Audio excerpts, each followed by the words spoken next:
Lal Bahadur Shastri, India's Prime Minister.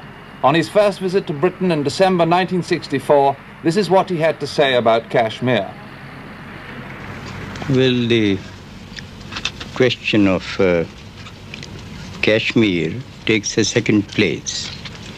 What is more important is that India and Pakistan should live peacefully and should have better relationship between the two countries. That hope of Shastri's was shattered 3 weeks ago when guerrillas started widespread attacks in Indian Kashmir, burning houses and shooting up villages.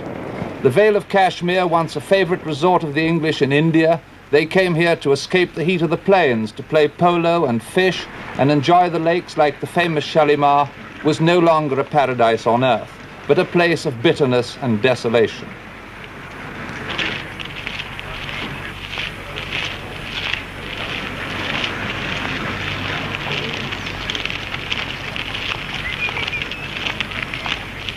The Indians say that 300 of the infiltrators are still at large. They claim to have killed 1,000. The other side also claims big kills. Yesterday in the Indian Parliament, Mr. Shastri said that if necessary, India would send troops across the ceasefire line to attack the bases from which the infiltrators were operating.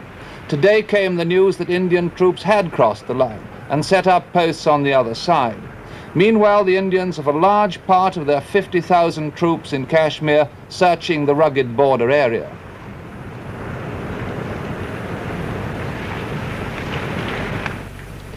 Kashmir is the most northerly of India's states, strategically placed where China, Pakistan and India meet. The northern part is under Pakistan control, while India controls the area south of the ceasefire line. Nehru once promised a plebiscite in Kashmir. John Edwards asked the Chief Minister, Mr. Sadiq, what the position is today. So far as Kashmir is concerned, as a part of India, I don't think it is negotiable with Pakistan or with any other power in the world. It is a part of India, as good part of India as any other state of India is. And therefore no question of negotiating. Do you see this now as a continuing threat from Pakistan, or was this just one adventure? This will depend on how we meet it. If we give a fitting reply and we give a crashing defeat to them and make it impossible for Pakistan from time to time to disturb our peaceful life, then I don't think it will be a continuing thing. Although Indian troops are fully alerted now and apparently getting the better of the battle, they seem to have been surprised when the first attack started at the beginning of August. Then infiltrators probed across the ceasefire line right into the capital, Srinagar, and attacked villages right outside it. Apparently they were going for the airport, which is the communications nerve center of Kashmir.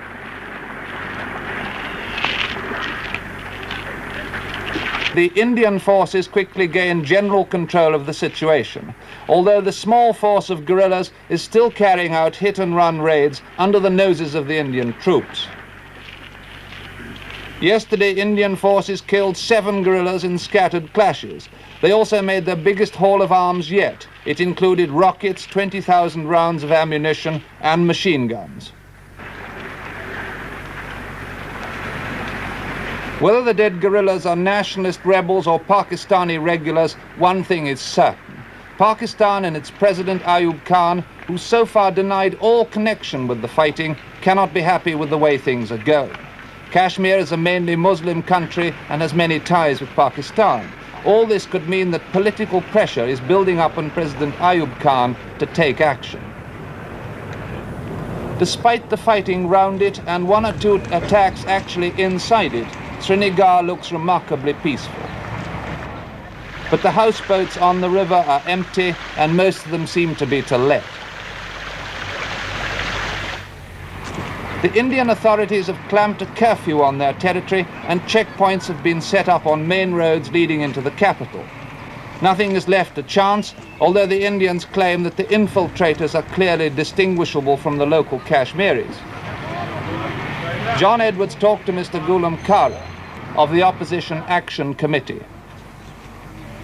Have you any views on the way the Indian Army has acted in this present situation? Indian Army at certain places has acted very badly against the population of this place. The people say that at certain places it was Indian Army which set fire to certain villages. Although they say there were no infiltrators in those areas. Do you actually believe in the Indian claim that Pakistan has brought infiltrators into Kashmir? I can't say anything about it. I don't know anything about it. Our sources are only two, either the Pakistan radio or the Indian radio. Pakistan radio says no, we have nothing to do with it. Indian radio says no, it is Pakistanis who have come in. Do you believe either of those versions? We can't say anything about their versions. They have been contradicting each other for the last so many years about these border skirmishes particularly. When there used to be this, when they used to say that there has been some this ceasefire violation, there used to be different version. And we have never been able to see which is the correct version. Why has India, do you think, refused a plebiscite in Kashmir? This question you should put to India. I can't say. But I can tell you that for the last 18 years it has been put in the cold storage. Why don't people here then like India? Because they have not been able to rule properly. That is the main reason. And that has been admitted even by very big Indians, very great Indians who are at the helm of the affairs. What has been the main objections to Indian rule here? The main objection has been that they have been not ruling it in a democratic way. For the last 18 years, we have seen no democracy in Kashmir. How have the Indians been treating the local population in Kashmir? Well, at this time they are practically treating us as Algerians were treated by French.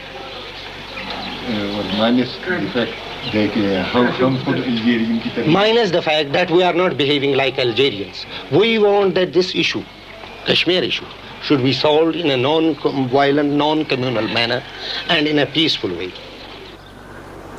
The United Nations have the thankless task of trying to hold the ring. They have no forces here, only 45 officer observers. Their job is to investigate complaints, and this year they've been getting more than ever before. More in 1 month than in many previous complete years. But they can't take action, only report back to Secretary General U Tant in New York. Does today's news of India's moves across the ceasefire line mean the UN will soon be engaged in yet another major peacekeeping operation, like Cyprus and the Congo? Or will the two sides move back in time from the brink of war?